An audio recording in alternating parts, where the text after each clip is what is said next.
कभी सोचा है हम इस दुनिया में क्यों आते हैं? हमारा जन्म एक संयोग नहीं होता, ये तो एक तय की गई यात्रा होती है। एक ऐसी यात्रा जो आत्मा तक तय करती है। जन्म से पहले बहुत दूर, समय और स्थान से परे एक दिव्य लोक है, आत्मलोक। यहाँ ना तो कोई शरीर होता है, ना भूख, ना डर और ना दुख। सिर्फ शांति होती है, प्रकाश होता है और होती हैं आत्माएं, शुद्ध, शांत और पूर्ण आत्माएं। लेकिन एक दिन इन आत्माओं ने सोचा, हम कौन हैं? हम केवल प्रकाश हैं, परंतु इसका अनुभव हम कैसे करें? तभी ब्रह्मा जी की आवाज गूंजी,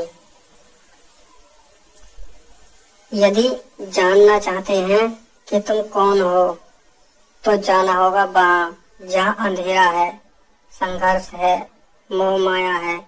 वही तुम्हें दिखाएगा तुम्हारा असली रूप। और फिर एक एक करके आत्माएं तैयार हुई धरती पर आने के लिए, जन्म लेने के लिए। लेकिन इस बार हर आत्मा ने अपना जीवन खुद चुना। कौन माँ होगी, कौन पिता, कहाँ जन्म होगा, क्या संघर्ष होंगे, सब कुछ। क्योंकि आत्मा जानती थी कि हर अनुभव को सिखाएगा। जब बच्चा जन्म लेता है तो वो रोता है, क्योंकि वह आत्मलोक से बिछड़ कर आया है। उसे कुछ याद नहीं होता, लेकिन फिर वह हंसता है, सीखता है चलना, बोलना, प्यार करना और टूटना। हर रिश्ता, हर दुख, हर सुख उसी यात्रा का हिस्सा होता है। कभी माँ की ममता मिलती है, तो कभी पिता का तिरस्कार। कभी कोई अपना बन जाता है, तो कभी कोई बिछड़ जाता है। और आत्मा जानती है हर मोड़ पर सीख है।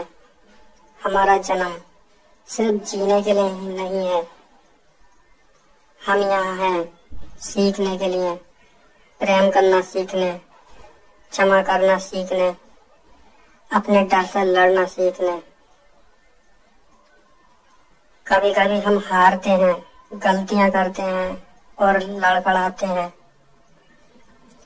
लेकिन वही तो जिंदगी है। एक दिन जब ये जीवन समाप्त होता है, तो आत्मा फिर देखती है, क्या मैं सीख पाई? क्या मैंने किसी को प्रेम किया? क्या मैं माफ कर पाई? अगर जवाब अधूरा होता है, तो आत्मा फिर से लौटती है, एक नई माँ की गोद में, एक नई कहानी के साथ। यही है पुनर्जन्म। हर जन्म एक मौका है बदलने का, बेहतर बनाने का, प्रकाश की ओर पहचानने का। जब आत्मा सब कुछ जान लेती है, तो वह लौट जाती है हमेशा के लिए आत्मलोक की ओर, पूर्ण होकर। तुम कोई साधारण शरीर नहीं हो, तुम एक दिव्य आत्मा हो, जो प्रेम, साहस और प्रकाश की ओर खोजने आई है। इस जन्म को व्यर्थ मत जाने दो। सीखो, प्रेम करो और अपनी आत्मा को पूर्ण बनाओ।